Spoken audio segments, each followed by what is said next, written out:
الحمد للہ وحدہ والصلاة والسلام علی من لا نبی بعد وبعد۔ محترم حضرات، آج کی اس مجلس میں ایک اہم موضوع پہ گفتگو کرنا چاہتا ہوں جو آج کل بہت زیادہ عام ہے۔ بہت سارے سوالات اس سلسلے میں آتے ہیں کہ کیا تمباکو اور اس سے بنی ہوئی چیزیں جیسے سگریٹ، بیڑی اور دیگر چیزیں، ان کے استعمال سے روزہ ٹوٹ جاتا ہے؟ بہت سارے لوگوں کے دلوں میں یہ شبہ ہے کہ بیڑی، سگریٹ یا تمباکو یہ کھانے پینے کی چیزیں ہیں نہیں، اس وجہ سے ان سے روزہ کیسے ٹوٹ سکتا ہے؟ تو سب سے پہلے میں یہ بتا دوں کہ تمباکو کا استعمال 3 طریقوں سے ہوتا ہے۔ منہ کے ذریعے ڈائریکٹ، جیسے تمباکو ہے، کھینی ہے، زردہ ہے، گل ہے، گڑاکو ہے، اس قسم کی چیزیں ہیں، یا دھواں کے ذریعے، دھواں کے ساتھ، جیسے سگریٹ ہے، بیڑی ہے، چیلم ہے، گاجا ہے، بھنگ ہے۔ اور تیسرا طریقہ ناک کے ذریعے، جیسے نسوار ہے۔ دوسرا طریقہ ناک کے ذریعے جیسے نسوار ہے، اور تیسرا انجیکشن کے ذریعے جیسے ڈرگس ہے۔ اور ہر ایک کا مقصد ایک ہی ہے۔ تمباکو اپنے تمام اقسام کے ساتھ نشہ آور ہونے کے ساتھ ساتھ ان کا اہم مقصد جسم و ذہن کو وقتی توانائی پہنچانا، وقتی سکون پہنچانا، وقتی آرام پہنچانا۔ یہ کبھی کبھی اگرچہ غذا نہیں ہے، لیکن کبھی کبھی غذا کے قائم مقام ہوتا ہے ان کا استعمال، کیونکہ جو آدمی ان کا عادی ہوتا ہے انہیں غذا ملے نہ ملے، کم ملے زیادہ ملے، اس سے کوئی فرق نہیں پڑتا، ان کو یہ چیزیں ملنی چاہیے۔ علماء نے اس سلسلے میں فتویٰ دیا ہے کہ تمباکو نوشی سے روزہ ٹوٹ جاتا ہے، چاہے تمباکو کی جو بھی قسم ہو، جو بھی نوعیت ہو، چاہے وہ ڈرگس ہو یا تمباکو ہو، زردہ ہو، کھینی ہو، بیڑی ہو، چیلم ہو، نسوار ہو، جو بھی ہو۔ علامہ ابن عثیمین رحمہ اللہ سے پوچھا گیا کہ تمباکو اور سگریٹ، سائل نے ایسے ہی پوچھا کہ تمباکو اور سگریٹ نہ کھانا ہے، نہ پانی ہے، اور نہ ہی وہ پیٹ میں جاتا ہے، تو کیا اس سے روزہ ٹوٹ جاتا ہے؟ تو شیخ محترم کا جواب تھا، سگریٹ کا پینا آپ کے لیے رمضان، غیر رمضان، رات اور دن سب میں حرام ہے، اس لیے اللہ سے ڈریے اور سگریٹ چھوڑ دیجیے، اور اپنی صحت، دانت، دولت، اولاد اور اپنے اہل کے ساتھ اپنے رہن سہن کی حفاظت کیجیے، یہاں تک کہ اللہ تعالیٰ آپ کو صحت و عافیت کی نعمت سے نواز دے۔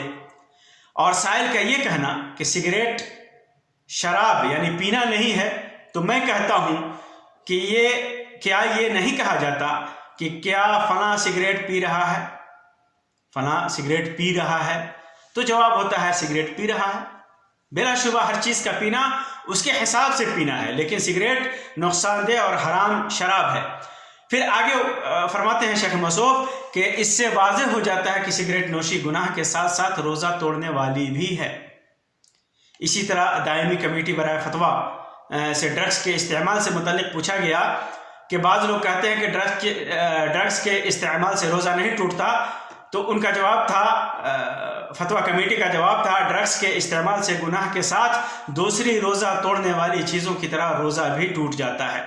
امام ابن باز ہیں اور عصر حاضر کے بہت سارے دیگر بڑے بڑے علماء نے اسموکنگ کو اور سگریٹ نوشی کو فاسد صوم میں شمار کیا ہے، یعنی ان کے استعمال سے روزہ ٹوٹ جاتا ہے۔ یہاں بعض شبہات پیدا کیے جاتے ہیں لوگوں کے درمیان کہ تمباکو صرف منہ میں رکھنے سے روزہ نہیں ٹوٹتا، تمباکو صرف منہ میں رکھ لیا اس سے روزہ نہیں ٹوٹتا، یا اسی طرح سگریٹ یا بیڑی دھواں لے لیا، منہ سے پھینک دیا، اس سے روزہ نہیں ٹوٹتا جب تک کہ اس کے ذرات حلق کے نیچے نہ جائیں۔ تو ایک بے معنی سی بات ہے، جو بھی ایسا کہتا ہے کہ صرف منہ میں رکھ کر کے پھینک دیا یا منہ میں دھواں لیا اور پھینک دیا، ایک بے معنی سی بات ہے، کیونکہ اس مقصد سے استعمال نہیں کیا جاتا۔ تمباکو یا بیڑی سگریٹ وغیرہ کا استعمال اس مقصد سے تو کیا ہی نہیں جاتا کہ منہ میں رکھ کر کے پھینک دیا جائے، کیونکہ اس کی ضرورت ذہن کے ساتھ ساتھ جسم کو ہوتی ہے۔ تمباکو وغیرہ اور بیڑی سگریٹ یا اس قسم کی جو بھی چیزیں ہیں، یہ ان کی ضرورت ذہن کے ساتھ ساتھ جسم کو بھی ہوتی ہے، صرف منہ کو نہیں ہوتی کہ آدمی منہ میں ڈالا اور پھینک دیا۔ تمباکو کو منہ میں رکھنے کا مطلب یہ ہے کہ اس کے عناصر، یعنی جس طرح لوگ استعمال کرتے ہیں، اس کا مطلب ہے کہ اس کے اندر جو بھی جراثیم ہیں یا جو بھی اس کے اندر تمباکو کے اندر جو بھی کیڑے ہیں یا اس کے اندر جو جسم ہے، اس کے عناصر لعاب کے ساتھ جسم کے اندر جائیں، تب جا کر کے اس کا مقصد حاصل ہوتا ہے۔ تمباکو کا مقصد دال میں نمک چکھنے جیسا نہیں ہے کہ زبان کے ایک سرے پہ رکھا اور تھوک دیا، ایسا نہیں ہے۔ اس کا مقصد باضابطہ ذہن اور جسم کو وقتی طور پر غذا اور سکون پہنچانا مقصد ہوتا ہے۔ اس لیے اس قسم کا فتویٰ دینا، ایک طرف جہاں لوگوں کو حرام چیزوں کے استعمال کی طرف دعوت دینا ہوا، تو وہی دوسری طرف بحالت روزہ ایسی چیزوں کے استعمال کے لیے حیلہ تلاش کر اس اہم عبادت کو محل عبث اور کھلواڑ کی جگہ بنانا ہوا، کھلواڑ کا مقام بنانا ہوا۔ اس طرح کا معاملہ نسوار، حقہ، سگریٹ اور بیڑی سب کا ہے، جن کے اجزاء یا تو بے نفس ہی یا بذریعہ دھواں جسم کے اندر پہنچایا جاتا ہے، جو اپنی غذائیت کے ذریعے جسم کو تر و تازہ اور نشیط رکھتے ہیں۔ یہی معاملہ گل ہے یا گڑاخو ہے۔ مسئلہ صرف یہ نہیں ہے کہ ان سے منہ کی صفائی مقصد ہو، بلکہ اگر صرف صفائی مقصد ہو تو منجن یا معجون یہ کیا بری چیز ہیں؟ ان سے آپ کیجیے۔ اگر یہی مقصد ہے تو آپ گل اور گڑاخو کا ہی استعمال کیوں کرتے ہیں؟ ظاہر سی بات ہے کہ اس کا کوئی مقصد ہے، اس کے بغیر آپ رہ نہیں سکتے، اس کے بغیر اس کا عادی انسان نہیں رہ سکتا۔ اس کے ذریعے وہی مقاصد حاصل ہوتے ہیں، گل کے ذریعے، گڑاخو کے ذریعے، جو بیڑی اور سگریٹ، تمباکو، چرس، گانجا جیسی چیزوں سے حاصل کیے جاتے ہیں۔ کچھ لوگ ایک اشتباہ اور پیدا کرتے ہیں کہ تمباکو اور گل، ٹوتھ پیسٹ میں کیا فرق ہے؟ تمباکو میں، گل میں، تمباکو لوگ استعمال کرتے ہیں یا گل سے جو منہ صاف کرتے ہیں، گڑاخو سے جو پیسٹ کرتے ہیں، تو اس میں اور عام ٹوتھ پیسٹ میں کیا فرق ہے؟ ظاہر سی بات ہے یہ ان کا ایک سوال نادانی کی بنیاد پر ہے۔ اگر وہ سمجھتے، ظاہر سی بات ہے کہ اپنے لیے حیلہ تلاش کرنا ہے ان کو، اگر وہ سمجھتے تو دونوں میں آسمان اور زمین کا فرق نظر آتا۔ تمباکو اور گل نشہ ہے، جبکہ ٹوتھ پیسٹ نشہ نہیں ہے۔ تمباکو حرام ہے نشہ آور ہونے کی وجہ سے، گل حرام ہے نشہ آور ہونے کی وجہ سے، جبکہ ٹوتھ پیسٹ کے اندر کوئی نشہ نہیں ہوتا، اس کے اندر حلال چیزیں رکھی جاتی ہیں، اس کے اندر وہ مادے ہوتے ہیں جو مادے منہ اور زبان اور دانت کے لیے، سانسوں کے لیے، یہاں تک کہ پیٹ کے اندر بعض اجزاء کے لیے اس کے اندر غذائیت ہوتی ہے یا اس کے لیے فائدہ ہوتا ہے، اس کے اندر دوا ہے، علاج ہے۔ گل کے اندر نہ دوا ہے، نہ علاج ہے، نہ کوئی فائدہ ہے، بلکہ وہ خود نشہ ہے، نقصان دہ ہے۔ اسی طرح تمباکو کا مقصد غذائیت کا حصول ہے، انسان نشیط ہوتا ہے اس سے، تو گل کا مقصد غذائیت کا حصول ہوتا ہے، جس سے دماغ اور جسم کو وقتی طور پر تقویت ملتی ہے، جبکہ ٹوتھ پیسٹ کا مقصد